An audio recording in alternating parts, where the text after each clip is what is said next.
Every person wants to know where they come from. We look back at history not only to see kings and empires, but to see ourselves.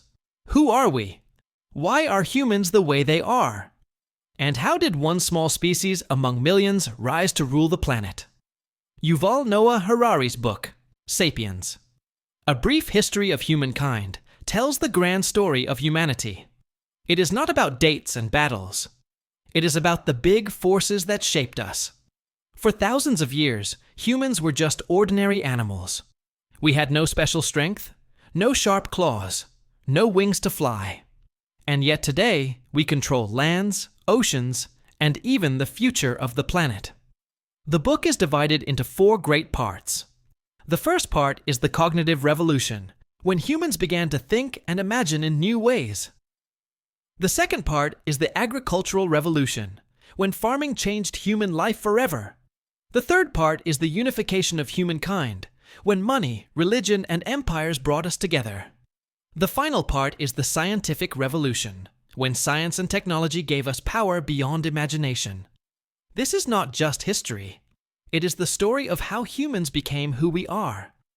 It explains why we believe in money, why we worship gods, why we build empires, and why we now dream of changing our very bodies. It is a story filled with lessons, warnings, and questions about the future. But to understand all of this, we must go back to the beginning, to a time when humans were almost invisible in the world.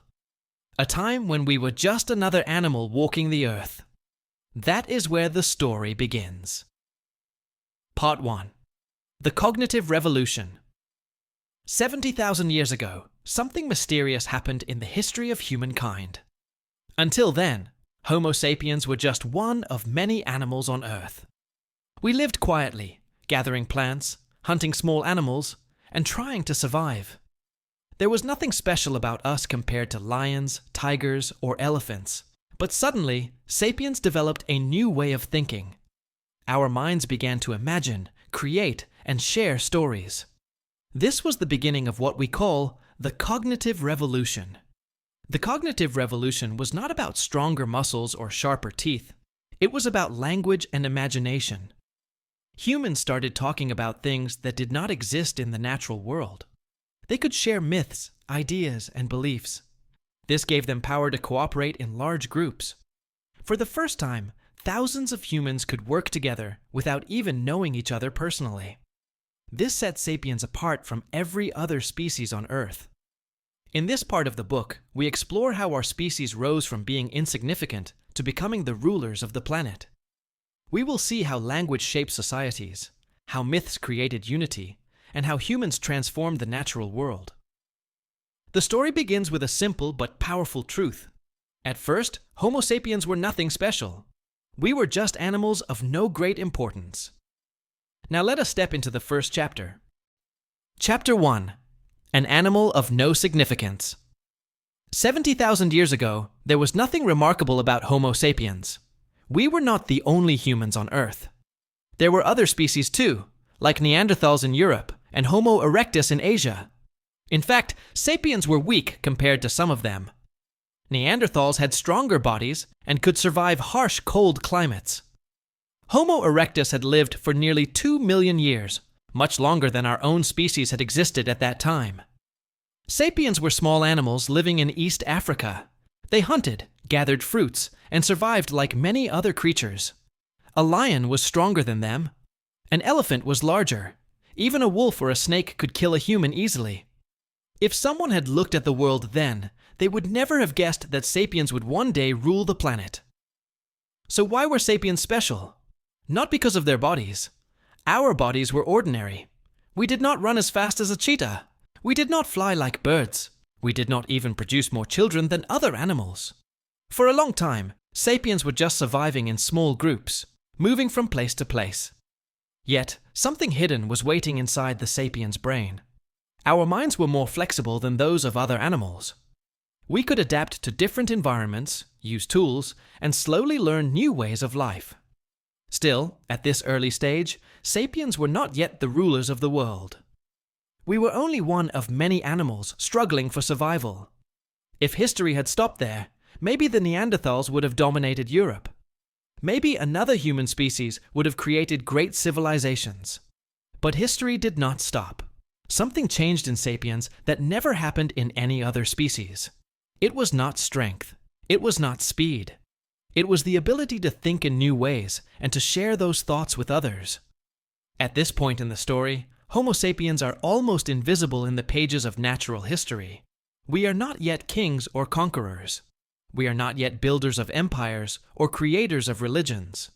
We are only small animals of no significance. But soon, everything will change. In the next chapter, we will see how the tree of knowledge gave sapiens a unique gift, the power to imagine things that do not exist. And this gift will transform us from ordinary creatures into masters of the world. Chapter 2. The Tree of Knowledge. The real secret of Homo sapiens was not in their muscles or bones. It was in their ability to share knowledge. This ability came from language.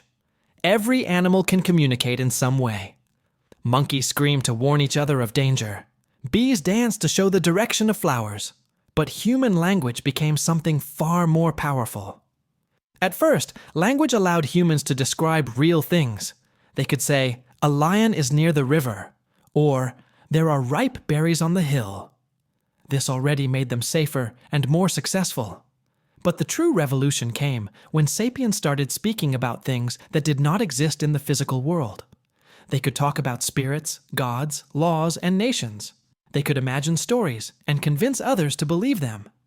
This ability created what Yuval Noah Harari calls shared myths. A myth is not a lie. It is a story that exists in the collective imagination. For example, money has no value on its own. A piece of paper is just paper. But people believe in it, and because everyone believes, it works. The same is true for religions, nations, and human rights. They exist because large numbers of people agree to believe in them. This power to believe in shared myths allowed sapiens to cooperate in groups larger than 100 or 200. Chimpanzees, for example, live in groups, but usually no more than 50. If the group grows larger, they fight and separate. Sapiens, however, could cooperate in thousands or even millions, all because they shared common stories.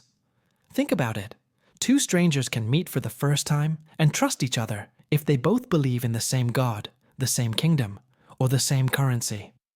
This is something no other animal can do. It is the reason why humans created tribes, cities, empires, and global systems. The tree of knowledge was not a real tree. It was a symbol of this ability to imagine and share stories. It gave sapiens power beyond their physical limits. It turned ordinary animals into rulers of the future. But this new power also came with responsibility. Stories could unite people, but they could also mislead them. False myths or harmful beliefs could cause wars and suffering. Yet without them, humans would never have been able to build civilizations. The rise of language and imagination was the turning point in human history.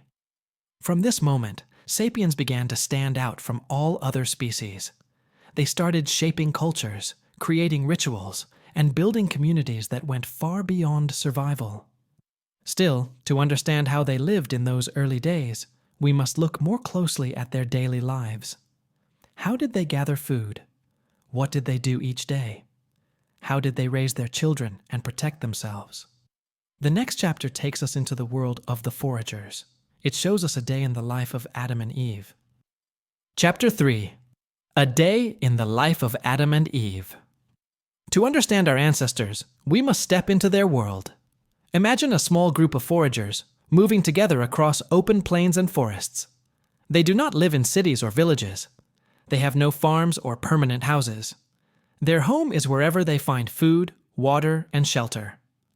A typical day begins with searching for food. Men and women both work. Men often hunt small animals or fish. Women and children gather fruits, nuts, roots, and berries. Together, they provide a diet much richer than early farmers ever had.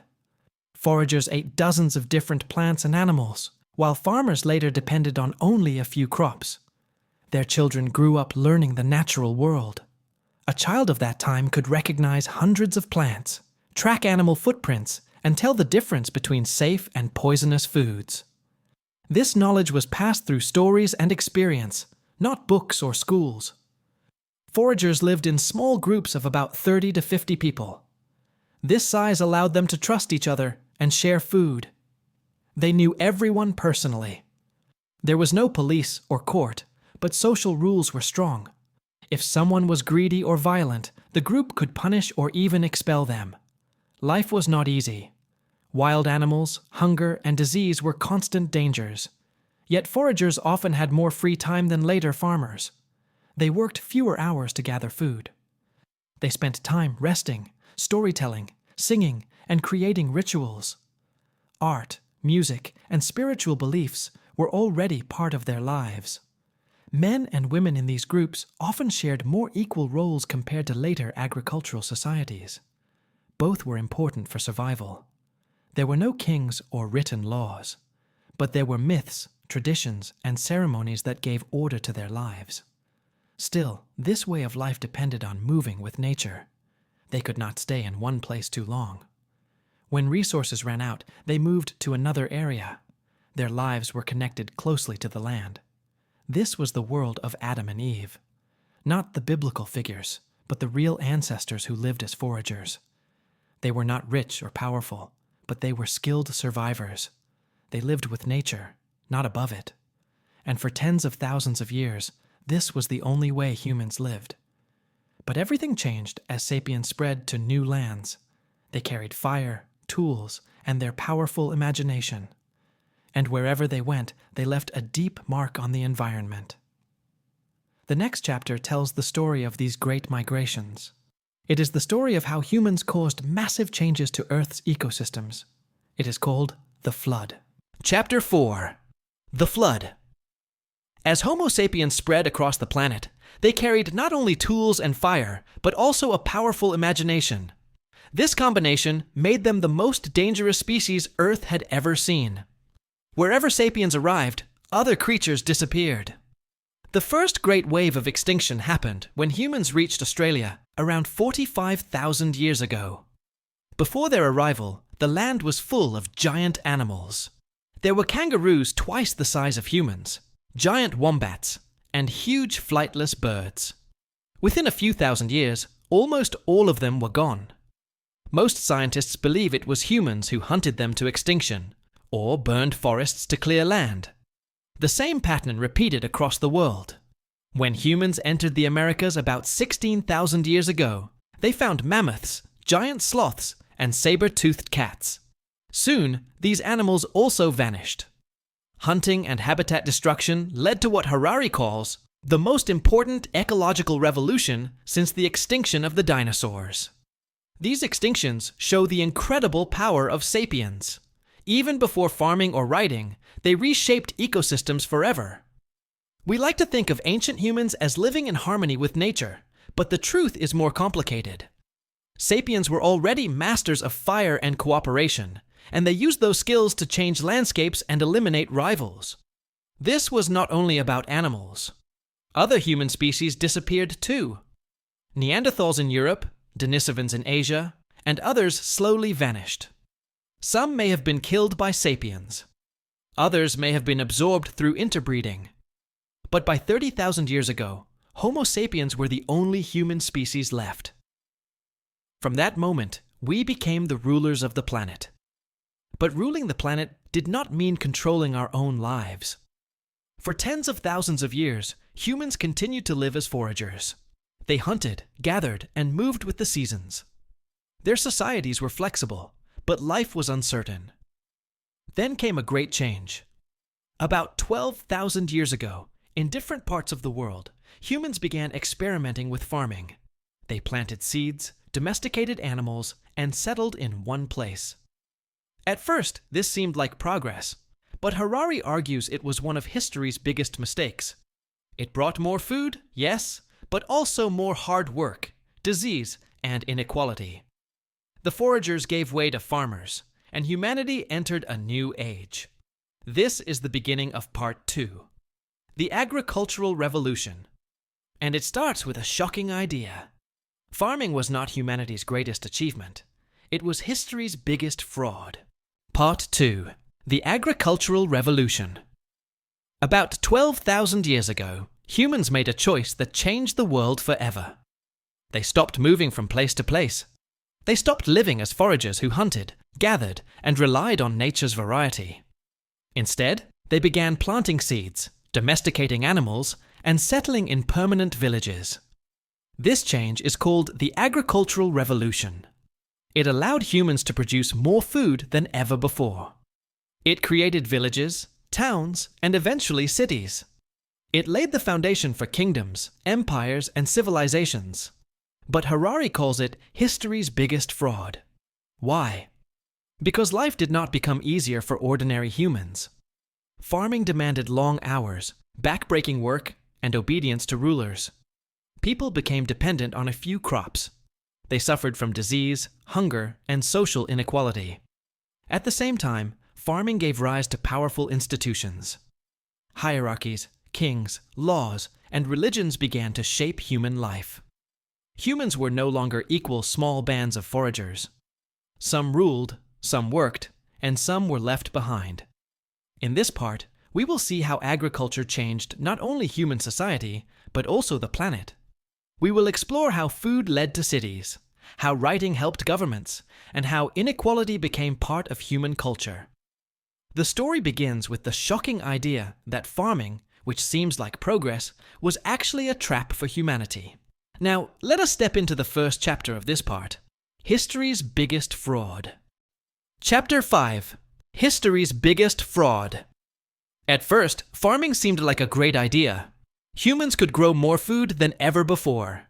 They could store it for the future. They could feed larger populations. It looked like progress. But for ordinary people, life became harder. Farming required long hours of planting, watering, harvesting, and protecting crops. People worked from sunrise to sunset, often with less variety in their diet than foragers had. Instead of gathering a dozen types of plants, they depended on one or two crops. If those crops failed, famine followed. Farming also made humans less healthy in many ways. Dental problems, malnutrition, and disease became more common. Settling in one place meant that humans lived closer together with animals. This allowed infections to spread more easily. Life expectancy decreased in early farming communities compared to foragers. Yet farming gave some humans power. Those who controlled food controlled people. Village leaders became chiefs. Chiefs became kings. Hierarchies and social inequality began to shape human life. Some families had more land, more grain, and more authority. Others labored endlessly in the fields. Harari calls this history's biggest fraud because farming promised prosperity, but delivered hard work and suffering for most. It allowed civilizations to grow, yes, but it did so on the backs of ordinary people. Farming made humans loyal to plants rather than nature. Wheat, rice, and barley became masters of humans, not the other way around. Still, agriculture brought new possibilities. Permanent settlements allowed people to build houses, temples, and granaries. Populations grew. Communities became more complex. And with complexity came the need for record-keeping, organization, and eventually writing. The agricultural revolution set humanity on a path from small foraging bands to massive empires. It created the foundation for culture, religion, and civilization. But it also created the social inequalities and hardships that persist to this day. Next, we will see how humans used these new abilities to build magnificent structures, organize societies, and reach for the skies. Chapter 6. Building Pyramids. With the agricultural revolution, humans began to live in larger communities. Villages grew into towns. Towns grew into cities. And with larger populations came new challenges. People needed organization, rules, and leaders to manage resources and maintain order. This is how hierarchy and government began. A few individuals controlled food, water, and land. They became chiefs, kings, and rulers. They decided who worked, who rested, and how labor was divided. They also began building monuments, not just for practical purposes, but to show power and inspire awe. The pyramids of Egypt are the most famous example. Thousands of laborers worked for years to construct these massive tombs. They were not built just to honor pharaohs. They also showed the strength of the ruler and the society behind him. Building pyramids required planning, coordination, and shared belief. Workers were motivated not only by orders, but by the myths of kingship and divine power. Shared myths became the glue of society. People believed in gods, kings, and rituals. These stories allowed large groups to cooperate in ways no other animal could. The pharaoh was both a political leader and a religious figure. This combination of belief and authority allowed humans to organize thousands of people for a common goal. Farming alone could not have created such achievements. Only the shared stories, combined with agricultural surplus, made it possible. Without enough food, workers could not have devoted years to building monuments. Without myths, people would not have obeyed orders or worked without immediate reward. The story of pyramids teaches an important lesson. Human progress has always depended on imagination as much as on labor. Our ability to believe in things that do not physically exist, like gods, kings, and nations, allowed us to cooperate on a massive scale. It was not strength or technology alone that shaped civilizations. It was shared stories and collective belief. From building pyramids to organizing empires, humans were creating systems far larger than any small band of foragers could manage. But with this growth came a problem: too much information to remember. When societies became large, humans needed new ways to store knowledge and pass it on. The next chapter, Memory Overload, shows how writing and record-keeping solved this challenge. Chapter 7. Memory Overload. As human societies grew, managing them became more difficult. A small village could function with memory and word of mouth. People knew each other personally. They remembered debts, obligations, and promises. But as cities, kingdoms, and empires expanded, memory alone was not enough. Leaders needed to keep track of taxes, trade, laws, and resources. They needed records of who owed what, who owned land, and who was allowed to do what. Without accurate information, chaos would follow. This problem created the need for writing. Writing began as simple symbols for counting and trade. Clay tokens, markings on walls, and later paper were used to record numbers. Gradually, writing evolved to record laws, stories, and history. It allowed rulers to communicate orders over long distances. It allowed governments to last longer than the memory of any single leader. Writing also made culture more permanent. Before writing, knowledge was passed orally. Stories changed over time. Wisdom could be lost if storytellers died. With writing, ideas could be stored, studied, and shared across generations. This ability to store knowledge changed human society dramatically. It allowed empires to govern millions of people. It allowed religion to spread and texts to be preserved. It allowed science, philosophy, and art to flourish. But writing also highlighted a truth: history is not fair. Those who controlled writing and records had power over those who did not. The rich and powerful could preserve their laws and stories. The poor often had no voice. Memory alone could no longer sustain human civilization. The invention of writing was essential for large-scale cooperation and organization.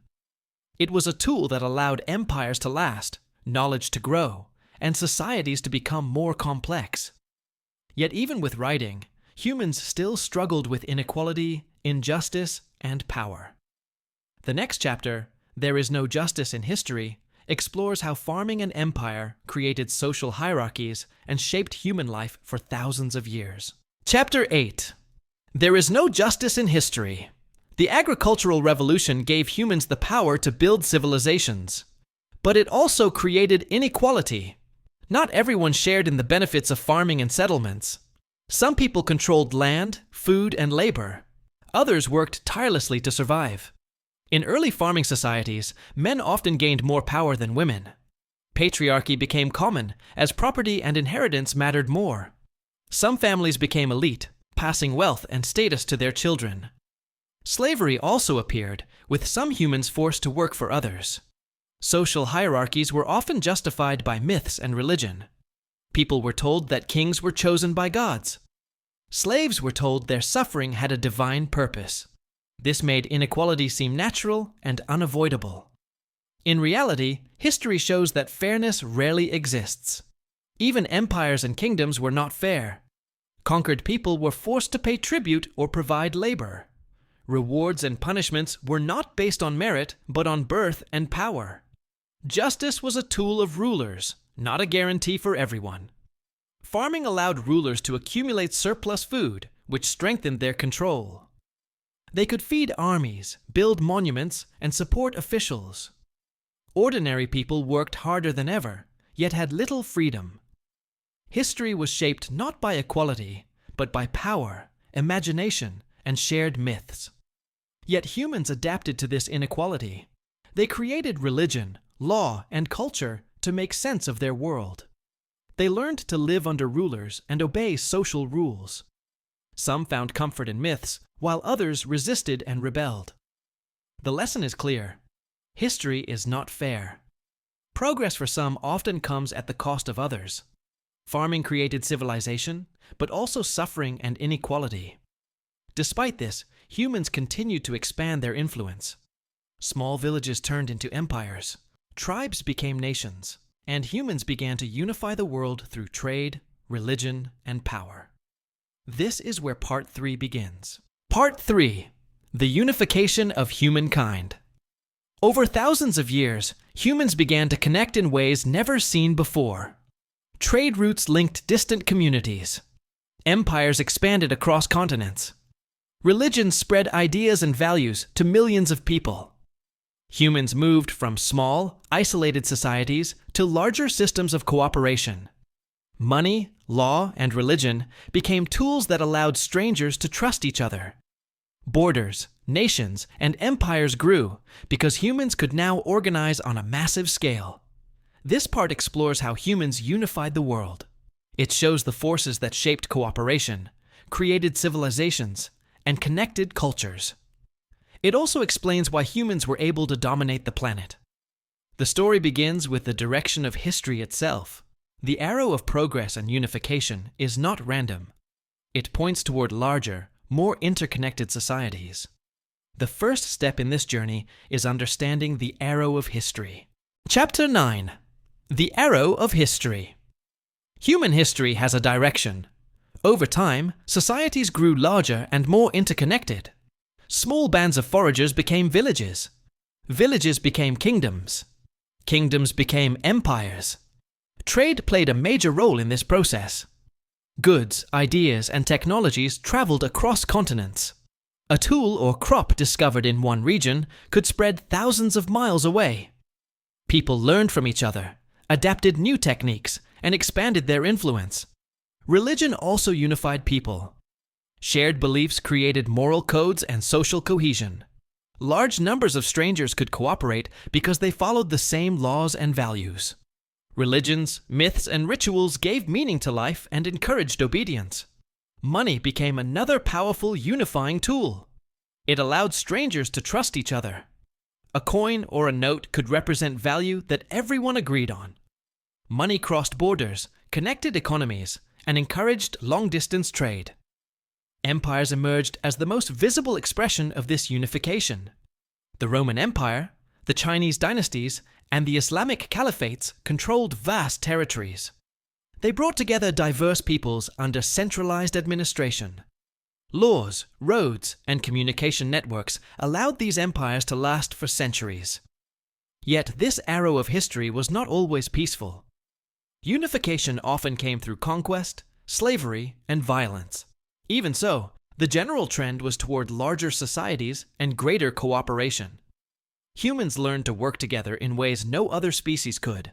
This unification set the stage for economic and cultural revolutions. It paved the way for global trade, shared currencies, and the spread of religions and ideas. The next chapter, The Scent of Money, explores how currency became the most universal language of trust and cooperation in human history. Chapter 10. The Scent of Money. Money is one of humanity's most powerful inventions. It allows strangers to trust each other and cooperate. Before money, trade was based on bartering. If you had wheat and wanted a goat, you had to find someone who had a goat and wanted wheat. This was limited and inefficient. Money solved this problem. It became a universal language of value. A coin, a piece of silver, or later paper money could represent value agreed upon by everyone. It did not matter if the people trading had never met before. They trusted the system. Money made large-scale cooperation possible. The first forms of money were simple: gold, silver, or other precious metals. People believed in their value because everyone agreed. Later, paper money and credit allowed economies to expand even further. Money allowed empires to pay armies, build infrastructure, and fund exploration. It connected distant cities and countries through trade. Money also shaped human behavior. People worked harder to earn it. They saved, invested, and planned for the future. Trust in money required trust in the broader society, in laws, and in rulers. Without this trust, money would be meaningless. Money is more than coins or paper. It is a system of shared belief. It is an imagined reality, just like religion or nations. Yet it is practical. It drives economies, encourages innovation, and allows humans to organize in ways no other species can. Through money, humans learn to cooperate across cultures and continents. It is one of the key reasons empires grew so large. Money became the invisible glue of civilization. But money is not the only force that unified humanity. Religion, empire, and law also played important roles. The next chapter, Imperial Visions, explores how empires extended human control and connected diverse peoples under shared systems of power and culture. Chapter 11, Imperial Visions. Empires are one of humanity's most remarkable achievements. They bring together diverse peoples, languages, and cultures under a single system of power. Empires allowed humans to organize on a scale no tribe or village could achieve. The Roman Empire, the Chinese dynasties, and the Islamic caliphates are famous examples. They maintained law and order, built roads, collected taxes, and defended borders. Emperors and kings relied on both power and imagination. People believed in the authority of rulers because of myths, religion, and tradition. Empires spread ideas as well as control. Science, technology, language, and culture moved along with soldiers and traders. A new invention, or philosophy in one region, could reach thousands of miles away. This created connections across continents long before modern globalization. But empires were not always fair or peaceful. Conquest often involved violence, slavery, and exploitation. Yet even conquered peoples benefited in some ways.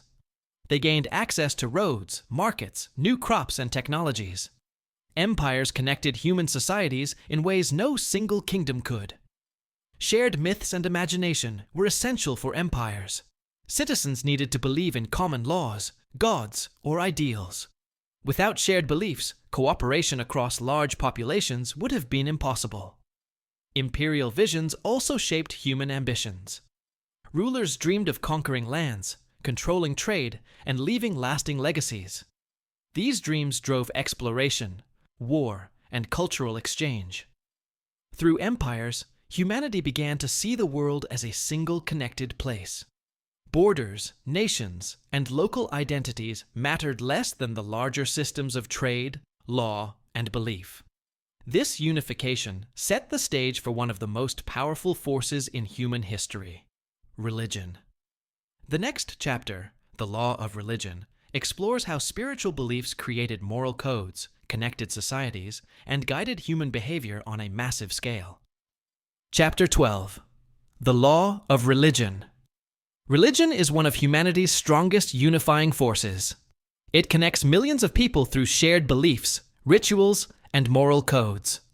Unlike local myths or family traditions, universal religions reach far beyond a single community. Christianity, Islam, Buddhism, and later other faiths shaped large societies. Religions provided answers to life's biggest questions. Why are we here? What happens after death? What is right and wrong? By offering explanations, religions gave meaning to human existence and encouraged cooperation. Religious laws often became the foundation of human governance. Kings and rulers claimed divine authority. People obeyed not only because of fear or force, but because they believed in sacred rules. Religion justified hierarchies, organized communities, and maintained social order. Shared beliefs made large-scale cooperation possible. Strangers could trust each other if they shared the same faith. This trust allowed trade, military alliances, and cultural exchange. Without religion, empires and nations would have struggled to maintain cohesion.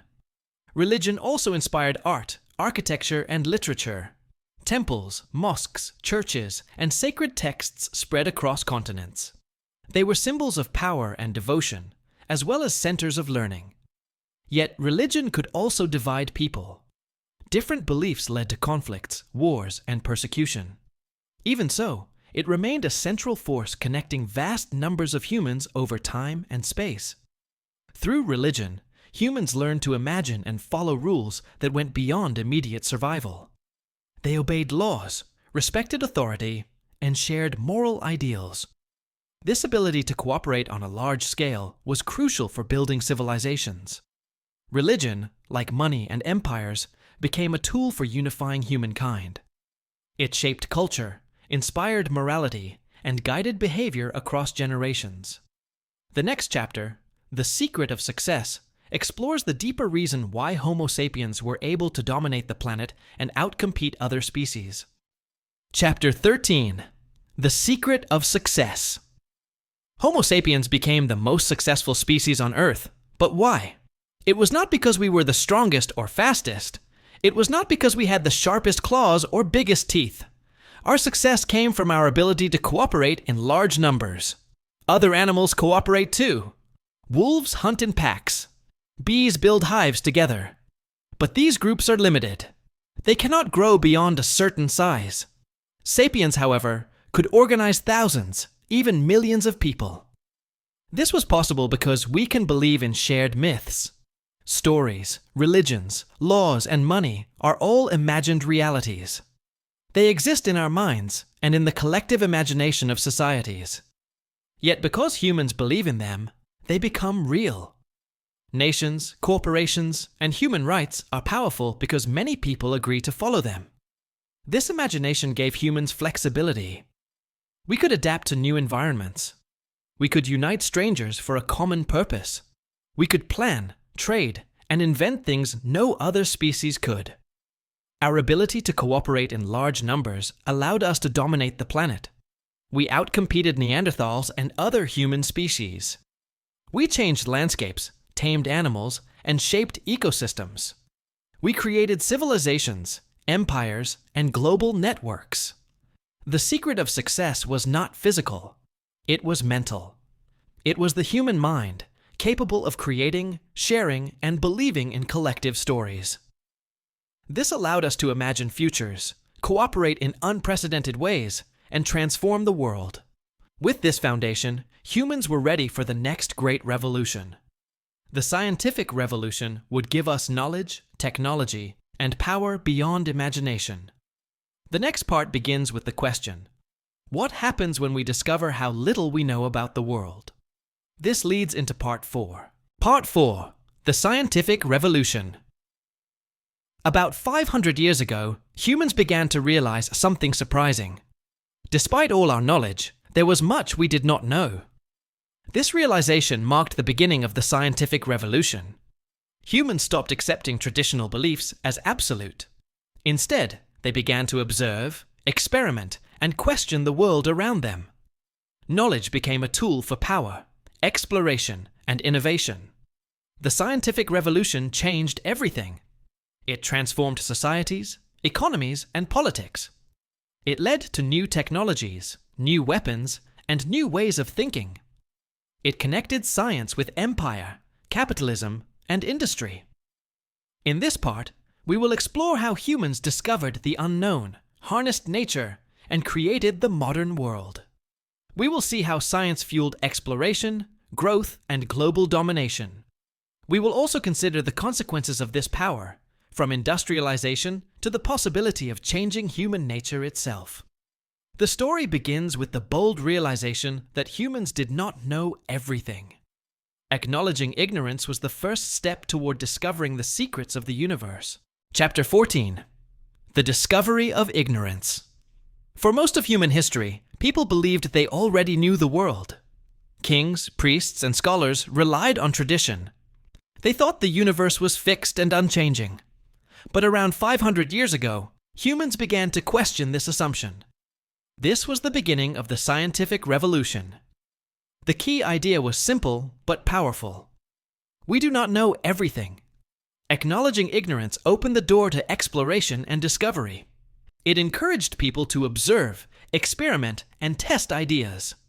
New tools like the telescope, microscope, and printing press made it possible to study the world in ways never before imagined. Observation replaced blind faith.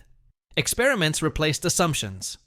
Humans learned to gather evidence, analyze patterns, and draw conclusions. This discovery changed human society. Knowledge became a source of power. Empires that embraced science gained advantages in navigation, warfare, and agriculture. New inventions fueled economies, trade, and industry. The scientific revolution also changed human thinking. It taught people to question authority, challenge old beliefs, and seek evidence. Curiosity replaced acceptance. Innovation became a driving force. Yet knowledge alone was not enough. Science needed resources, organization, and ambition to shape the world. It joined forces with empire, commerce, and capitalism to create unprecedented human power. By discovering our ignorance, humans unlocked the potential to understand, control, and transform nature.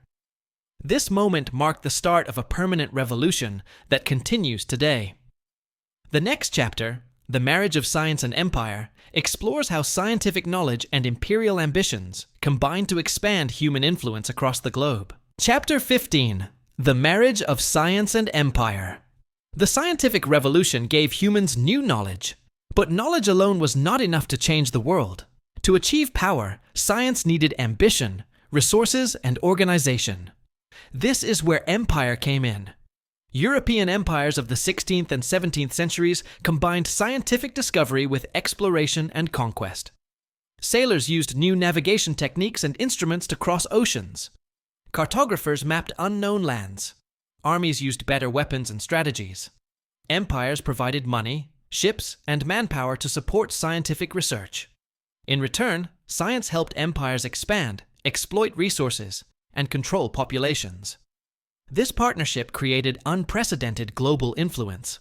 Science allowed humans to understand nature. Empires allowed humans to act on that knowledge.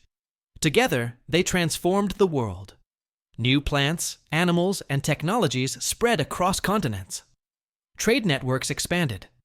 Diseases, both new and old, traveled widely, reshaping populations.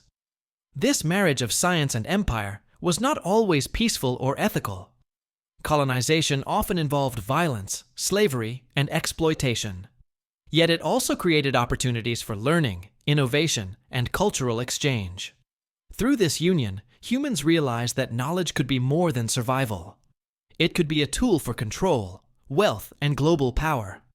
This period laid the foundation for modern science, global trade, and industrialization. The next chapter, The Capitalist Creed, explores how economic systems and new ideas about wealth combined with science and empire to shape the modern world. Chapter 16. The Capitalist Creed.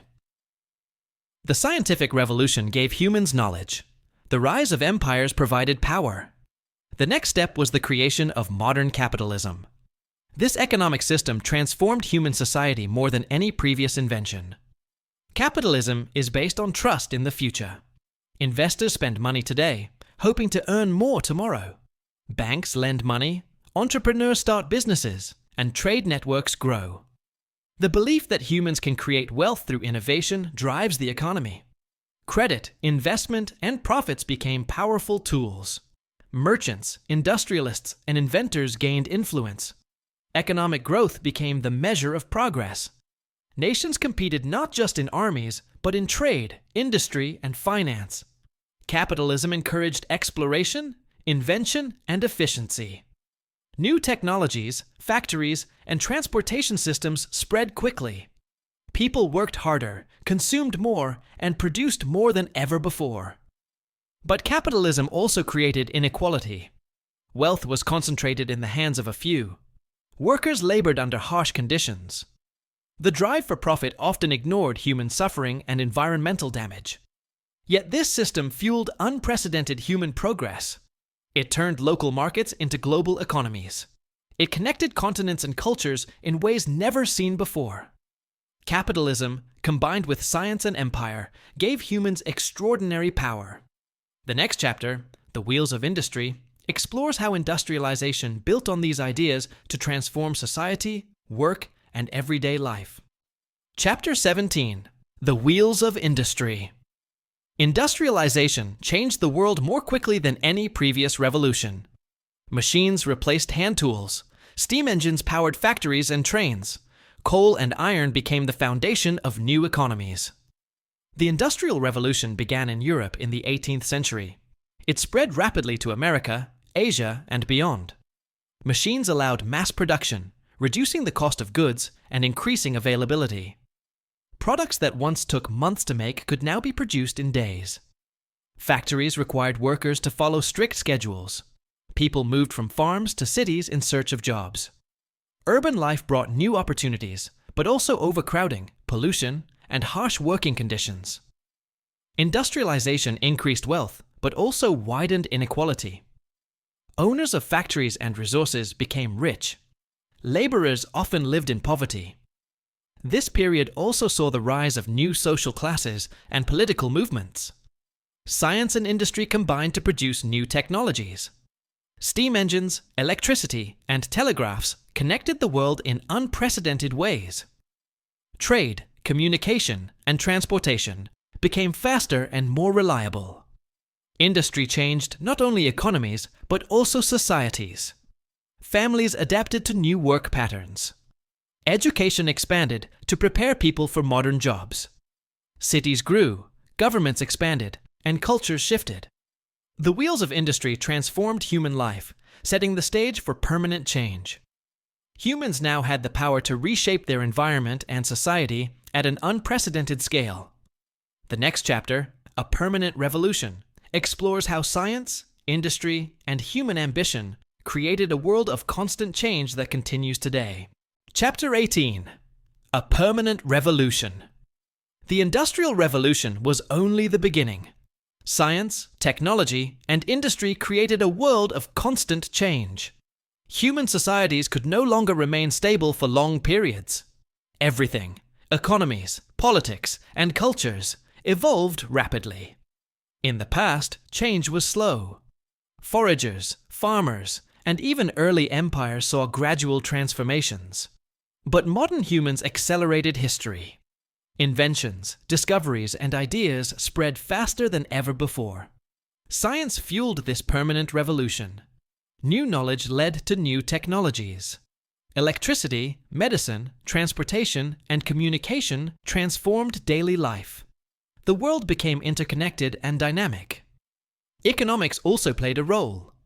Capitalism encouraged innovation, investment, and competition. Companies, markets, and governments constantly adapted to new challenges. Old industries disappeared, replaced by new ones. Workers learned to be flexible, skilled, and mobile.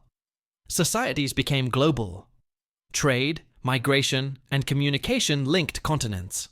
Cultural exchange increased. Ideas spread faster than armies ever could. This permanent revolution brought both opportunities and risks. Humans could achieve more than ever before, but instability, inequality, and conflict became common. Technology gave power, but also responsibility. Knowledge could be used to heal or to harm. The lesson is clear. Humans are now capable of shaping the future in ways unimaginable to our ancestors. Our choices affect not only ourselves, but the entire planet. The next chapter, And They Lived Happily Ever After, explores how humans sought happiness and meaning in this rapidly changing world. Chapter 19, And They Lived Happily Ever After. Humans have always sought happiness. From foragers to farmers, from kings to industrial workers, the pursuit of a good life has been constant. Yet history shows that happiness does not always follow wealth, power, or knowledge. Modern humans have more material comforts than any previous generation. Medicine, technology, and industry have reduced suffering. People live longer, travel farther, and enjoy more conveniences. But happiness is complex. Psychologists find that beyond a certain point, more money or more possessions do not increase well-being. Social connections, purpose, and mental health matter more. Science and progress have given humans power over nature and society. Yet this power comes with new pressures. Jobs, technology, politics, and environmental change create stress. People often feel both more free and more burdened than ever before. Happiness is personal and cultural. It depends on expectations, comparisons, and values. For many, the pursuit of meaning and relationships is more important than material gain. For others, security, comfort, and recognition matter most. History shows that humans can adapt.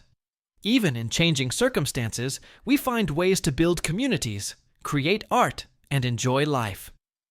The challenge is to balance progress with well-being. As humans gained control over nature and society, they also began to ask bigger questions. What is the purpose of life? Can we change ourselves? And what comes next for Homo sapiens?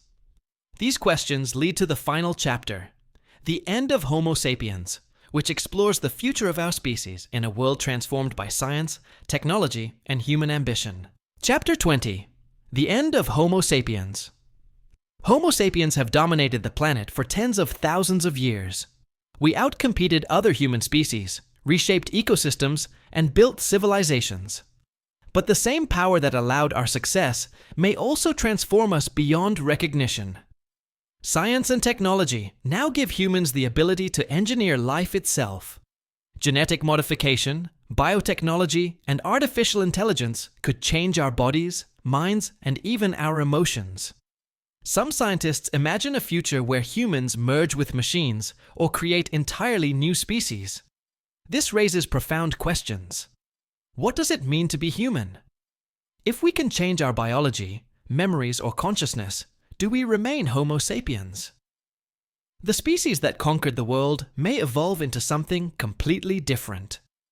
The next challenge is ethical. Humans now have unprecedented control over life, yet with it comes responsibility.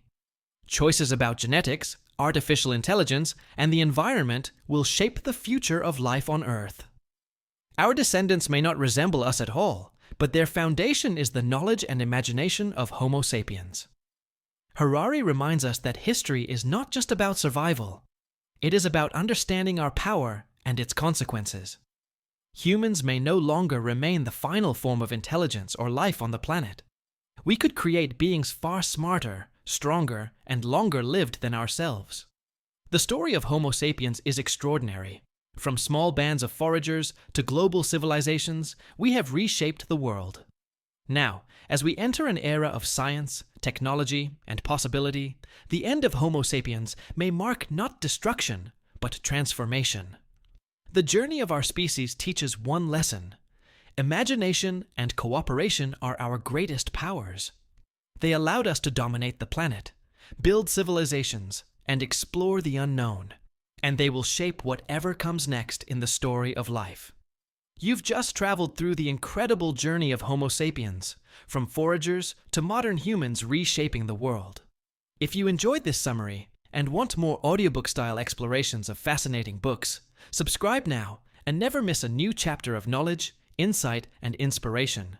Stay curious, stay inspired, and join our community of lifelong learners.